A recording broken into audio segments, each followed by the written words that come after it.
అందరికీ నమస్కారం. తెలుగు వాళ్ళంటే చాలా మర్యాదస్తులు, పద్ధతిగా ఉంటారు.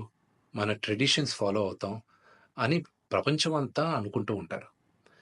కానీ ఈ మధ్య కాలం కొంతమంది తెలుగు వాళ్ళు ఈ యూట్యూబ్‌లోను, ఇన్‌స్టాగ్రామ్‌లోను, ట్విట్టర్‌లో అసభ్యకరంగా బిహేవ్ చేయడం వల్ల మొత్తం తెలుగు వాళ్ళు ఎందుకు ఇలా బిహేవ్ చేస్తున్నారు అన్న క్వెషన్ మార్క్ ఏర్పడుతుంది. ఒక 2, 3 రోజుల క్రితం నా తమ్ముడు 'సాయిధరమ్ తేజ్' హనుమంతు అన్న వ్యక్తి వీడియో ఎందుకిలా చేశాడు అని క్వెషన్ చేసేసరికి అది ఎంత జుగుప్స్‌గా ఉండిందంటే ఆ video, Telangana chief minister, deputy chief minister, DGP వీళ్ళందరూ రియాక్ట్ అయ్యి యాక్షన్ తీసుకుంటారని చెప్పిన దానికి ఫస్ట్ అండ్ ఫార్‌మోస్ట్ వాళ్ళందరికీ చాలా థాంక్స్. ఈ హనుమంతు గూడా ఒక మంచి కుటుంబం నుంచి వచ్చున్నారు. ఆయనెందుకు ఇలాగా బిహేవ్ చేశారో అర్థం కాట్లేదు. ఆయన ఫ్రెండ్స్ దాంట్లో ఆనందం ఏముంది? ఒక చంటి బిడ్డ. ఆ బిడ్డకి 2, 3 సంవత్సరాలు గూడా ఉండదు. ఆ బిడ్డ గురించి అంత సెక్సువల్‌గా మాట్లాడాల్సిన అవసరం ఏముంది? అండ్ అసలు దాని గురించి మాట్లాడుతూనే ఒళ్ళు జలధరిస్తుంది. It's really, really wrong. మనం తెలుగు వాళ్ళం అలాంటి వాళ్ళం కాదు. ఒక 2, 3 రోజులుగా మూవీ ఆర్టిస్ట్ అసోసియేషన్‌కి చాలా లెటర్‌లు, ఈమెయిల్స్ వచ్చాయి. యాక్టర్స్, యాక్ట్రెసెస్ దగ్గర నుంచి. వీళ్ళందరూ గూడా మీరు యాక్షన్ తీసుకోవాలి. ఇలాంటి వాళ్ళు చాలామందున్నారు యూట్యూబ్‌లోను, ట్విట్టర్‌లోను, ఇన్‌స్టాగ్రామ్‌లోను. మీరు యాక్షన్ తీసుకోవాలి. మీరు మాకు సపోర్ట్ చేయాలని వచ్చారు. సో, ఇంకా డీటెయిల్‌గా ఈయన వీడియోస్ చూస్తుంటే అసలు ఈ హనుమంతు వాళ్ళ ఫ్రెండ్సు, అలా ఇంకా కొంతమంది యూట్యూబ్ వాళ్ళని ఒక క్వెషన్ అడుగుతున్నా. అంటే ఒక ఆడదంటే ఓన్లీ సెక్షువల్‌గానే చూడాలా మీరు? మీ మదర్ లేరా మీకు? మీకు సిస్టర్ లేరా? లేకపోతే మీ వైఫ్ గాని, లేకపోతే మీ డాటర్ గాని ఇంతమంది సొసైటీలో సృష్టికి మూల కారణం ఆడది. శక్తి. వాళ్ళకి రెస్పెక్ట్ ఇవ్వలేనప్పుడు మనం మనుషులుగా బతికేది వేస్ట్. మేమందరం యాక్టర్స్. మేమందరం నటీనటులం.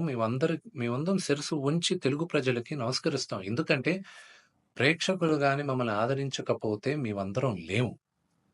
బట్ ఒక హీరోయిన్‌ని మీరు ఇష్టం వచ్చినట్టు మాట్లాడేది, ఒక యాక్టర్ వాళ్ళ వైఫ్ గురించి మీరు ఇష్టం వచ్చినట్టు కామెంట్స్ చేసేది, వీడియోస్ పెట్టేది, డార్క్ హ్యూమర్ అని, ట్రోలింగ్ వీడియోస్ అని, దాని కింద మీరు దాంకునేది అది కరెక్ట్ కాదు. బ్రహ్మానందం గారు one of the greatest and legendary actors Telugu సినిమాలో. ఆయన నిన్న ఫోన్‌లో మాట్లాడారు. ఆయన చెప్పడం, "ఒరేయ్ విష్ణు, నా ఫోటోస్ చాలా మీమ్స్‌లో వాడతారు. నేను ఎంజాయ్ చేస్తూ ఉంటాను. ఏదో సరదాగా చాలా విషయాల్లో వాడతారు. అది బానే ఉంటదిరా. కానీ ఇలాంటి జుగుప్సకర వీడియోస్‌లో కూడా నా ఫోటోలు వాడుతున్నారు.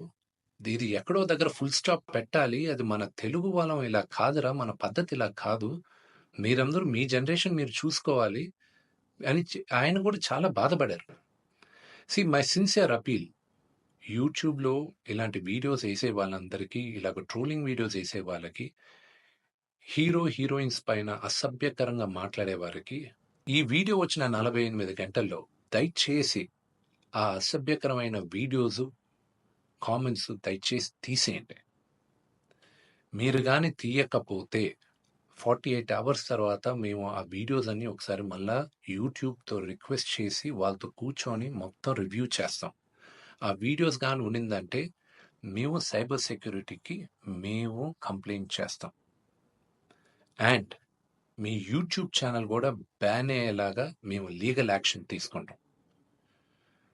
నేను సిన్సియర్‌గా I am appealing to the Telangana chief minister, to mister Revanth Reddy గారికి, Telangana deputy chief minister Bhatti Vikramarka గారికి, ఆంధ్ర చీఫ్ మినిస్టర్ చంద్రబాబు నాయుడు గారికి, Andhra deputy chief minister Pawan Kalyan గారికి, మూవీ ఆర్టిస్ట్ అసోసియేషన్ తరపున we are all requesting you to support us against this. We are all a part of a family. దయచేసి remove the videos in the next 48 hours. Thank you.